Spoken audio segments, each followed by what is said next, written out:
सरकार गौसे आजम रज़ी अल्लाह ताला अन्हु यकीनन अल्लाह के वली, और वली क्या है? वलियों के ताजदार हैं। तमाम औलिया की गर्दनों पर आपका कदम पाक है, और उलमा का इजमा है अहले सुन्नत व जमात के कि हज़रत सैयदना इमाम मेहदी रज़ी अल्लाह ताला अन्हु के नुज़ूल तक ये सारा ज़माना हज़रत गौसे आजम का ज़माना है। जब हज़रत इमाम मेहदी का नुज़ूल होगा, इमाम मेहदी गौसियत कुबरा और गौसियत उज़्मा पर फायज होंगे। आप मुज्तहिद फिल मज़हब भी होंगे, डायरेक्ट रसूलुल्लाह से मसाइल अखज़ करेंगे, और फिर एक ही फिक्र चलेगी जो हज़रत इमाम मेहदी बताएंगे। सारे फ़िरक़े, सारे इख्तिलाफ़ात उस वक्त खत्म हो जाएंगे, मगर ये पूरा ज़माना गौसे आज़म का है। तमाम वलियों के ताजदार है। आप खुद फरमाते हैं कि मेरी विलायत का आलम यह है कि मेरा कदम तमाम औलिया अल्लाह की गर्दन पर है। कदम ही हाज़िही रग़बतीन अला कुल्ली वलियुल्लाह, ऐ लोगों मेरा ये कदम तमाम रुए ज़मीन के औलिया की गर्दनों पर है। ये आपका ऐलान है और सारे वलियों को तस्लीम है। सरकार आला हज़रत फ़ाज़िल बरेलवी रज़ी अल्लाह ताला अन्हु फरमाते हैं इमाम मेहदी के ज़माने तक सरकार गौसे आज़म विलायत के उस मनसब पर है कि कोई भी वली उस वक्त तक वली नहीं हो सकता जब तक उसकी विलायत की सनद पर सरकार गौसे आज़म अपनी दस्तखत सबत न फरमा दे। यानी उनकी मोहर जरूरी है विलायत पर।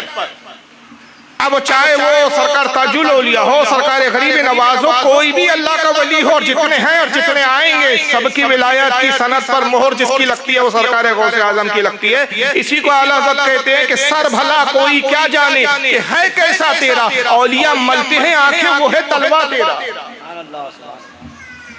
ये गौसे आजम का मकाम है। एक शख्स सरकार गौसे आजम की खिदमत में हाजिर होता है, बड़ी बड़ी करामतों के चर्चे सुने हैं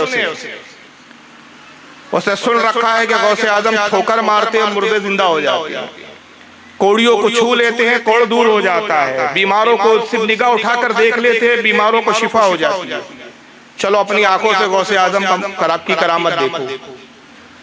सलाम किया, कहा हुजूर मैं बहुत दूर से आया हूँ, कुछ रोज आपकी सोहबत में रहना चाहता हूँ, कुछ सीखना चाहता हूँ, कुछ हासिल करना चाहता हूँ, अगर इजाजत हो तो आपकी खिदमत में रहो। फरमाया जरूर रहो। मेहमान खाने में ठहरा दिया गया। रोजाना गौसे आजम की मजलिस में आता है, सरकार गौसे आजम के शब और रोज को देखता है, आपके नमाजों को देखता है, आपके दिन भर के मामूलात को देखता है, आपके वाज और नसीहत को सुनता है, आपके खिताब में हाजिर होता है। कोई लम्हा ऐसा नहीं कि हर वक्त उसकी निगाहों के सामने गौसे आजम है, अपनी निगाह गौसे आजम पर बिल्कुल लगाए हुए रखा है। 40 दिन का अरसा गुजर गया लेकिन गौसे आजम की कोई करामत उसने नहीं देखी, एक भी करामत जाहिर नहीं हुई गौस पाक की। 40 दिन के बाद आया, कहा हुजूर इजाजत दीजिए कि मैं अपने घर लौट जाऊं। फरमाया कुछ दिन और कयाम करते, कुछ दिन और रुकते, हमारी मेहमान नवाजी से लुत्फ अंदोज होते। कहा हुजूर क्या फायदा, जिस मकसद से आया हो मकसद तो पूरा हुआ नहीं। कहा क्या मकसद था? हुजूर बड़ी करामतें सुनी है मैंने आपकी, बड़े चर्चे सुने हैं, मगर बाखुदा मैंने तो एक भी करामत नहीं देखी। मालूम होता है लोगों ने खुशफहमियों में और अकीदत में यूं ही अफवाह फैला रखी है।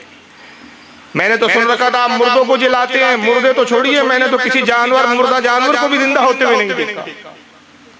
मैंने सुना आप बीमारों को शिफा देते हैं, मैंने नहीं देखा कि आपने किसी बीमार को शिफा अता किया और उसको दुरुस्त किया हो। सरकार गौसे आजम मुस्कुराए और फरमाया अच्छा ये बताओ इन 40 दिनों में तुमने हर लम्हा मुझे देखा, कोई लम्हा छूटा तो नहीं कि तुमने ना देखा हो? बोले हुजूर कोई लम्हा ऐसा नहीं, मैं अपने हुजरे में भी होता तो बार बार खिड़कियों में से झांक कर आपको देखता रहता। मैंने आपको खलवत में भी देखा और जलवत में भी देखा, छुपकर भी देखा, जाहिर में भी देखा, बड़ी बारीक बीनी के साथ मैंने आपका मुआयना किया, लेकिन बाखुदा मैंने आप में कोई करामत नहीं देखी। गौसे आजम मुस्कुराए फरमाया अच्छा तुमने जब इतनी बारीकी से देखा ये बताओ क्या कोई काम मेरा रसूलुल्लाह की शरीयत के खिलाफ होते हुए देखा?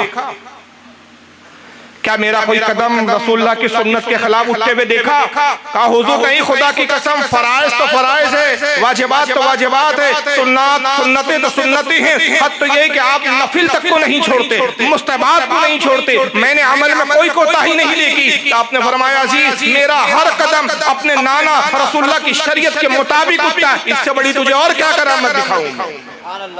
अगर मेरी सबसे बड़ी करामत है तो यही कि मैं शरीयत मुस्तफा सल्लल्लाहु अलैहि वसल्लम पर गाम जाऊं। तो शरीयत पर अमल सबसे बड़ी करामत है। पूछिए क्यों? शरीयत पर अमल करने में नफ्स अमल करने नहीं देता, नफ्स से जिहादी का नाम मिलाया।